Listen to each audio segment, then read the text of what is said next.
Stefan Volkert and Andreas Hajek of Germany won this title a year ago. They've moved into the quadruple sculls, but Germany are represented, as you'll see in a moment, in lane 6. 6:06.14, the record of Zwolle and Rinks of Holland, which has stood since the Vienna World Championships of 1991. And we go off with the Norwegians, who must have a chance of a medal here for sure. Oh, Norway's been very, very good all through the season. They're the World Cup champions. But the real interesting double here are Slovenia, with Kopp, who is a former singles world champion. He and his partner here, Speak, have been really vying for the on the singles circuit this year, but they came together just around Vienna time and performed fantastically well, and here they are now, real competitors, great racers, and they've decided to go for this this title. And who could deny this man, Chop? He's a great competitor, was a great racer in the pairs, then moved to sculling and is now in the double scull, and already they have taken a length off the field. Yes, the rest are in a bunch, but the Slovenians, former junior world champion, and as you said, Dan, the world single sculling champion Ishtokov in 1995 in Tampere, they have set their stall out, and every stroke they're looking to make as a winning one, and that's almost a length. Yep, he's an absolute star, Chop. He's a fantastic sculler, well out. And whilst they make their way through the first quarter, let me bring you up to date with the Olympic situation in this category. In the B final, it was won by Ukraine ahead of Estonia, the United States, Italy and Poland, and those countries have all got qualifying places in the men's double sculls for Sydney. So will all of these crews, but at the moment they're focused on trying to get a world championship medal. You've got Denmark out there actually in lane 1. Denmark, the authorities there have set down a very, very tough qualifying system for the Olympics. Only finalists will go to the Olympics. So even if they win a qualifying place in these championships for the Olympics, only if they get in the final do they get to go to the Olympics. Very tough here. But for Samuelsson and Kalisan, they have got a qualifying place, but at the moment they're sitting in 6th place. Looking there at the French pair, Guillaume Gienet, just 21 years of age, and his more experienced partner, Frederick Cowell.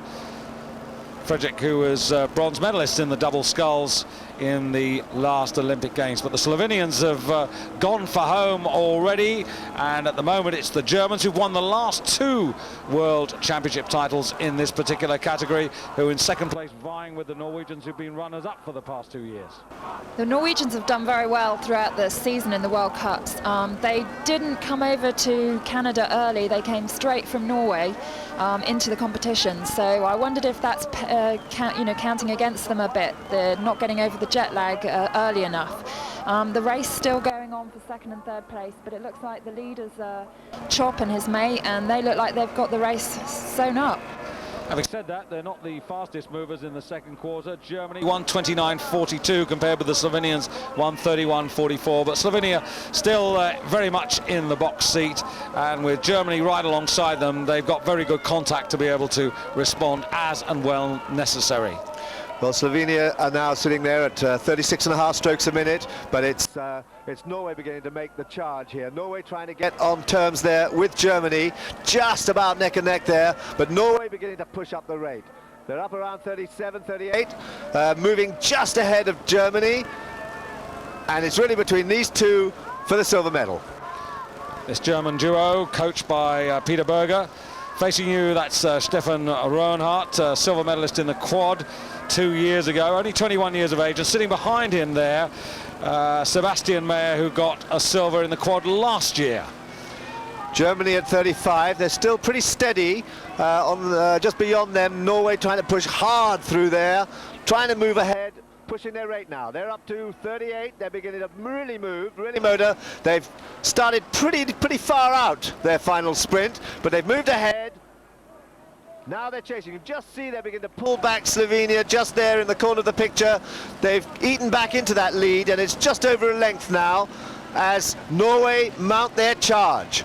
Yes, indeed, Dan. Norway, the fastest moving boat on the regatta course at this particular moment, but it's still Slovenia who lead. Norway in second place, then Germany and France, Hungary and Denmark, the three other crews. Watch out for the French. They're a long, long way back. They could come with a late flourish, but they've got an awful lot to do because these three are now, I have to say, away. And it's in the foreground, closest to you now. These are the Slovenians. Istok, 26 years of age, from Bled.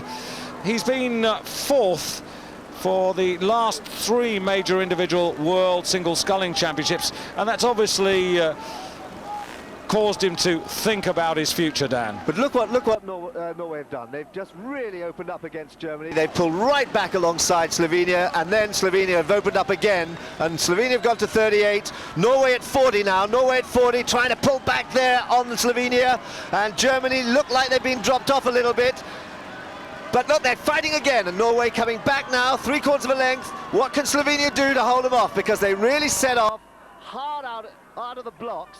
They took a big lead, they had nearly 2 lengths, and Norway have come back, and Norway are famous finishers. But no one would write off Chop, sitting there in the stroke seat for Slovenia. Well, I was going to say it was always a characteristic for Istok to have a fast finish, and now they're beginning to move up another gear. They're certainly holding the Norwegians now, and I don't think there's enough water left for the Norwegians in which to deny the Slovenians. The line's going to come in time for the Slovenians, and it's a fast time. Slovenia take gold, and then Norway, and followed by Germany in bronze, and that is indeed another new world best time. Norway fought back fantastically well, and look how close Germany got. Look how close Germany were there as they crossed the line. In fact, I think Germany got the silver medal. Indeed they did, by just 500ths, a few centimetres, that's all. And Norway paying the price for chasing the Slovenians. Burned out just a stroke from the line. Lukas Pick, junior world champion in 97, now senior world champion in 99. And a good decision by these two to team up.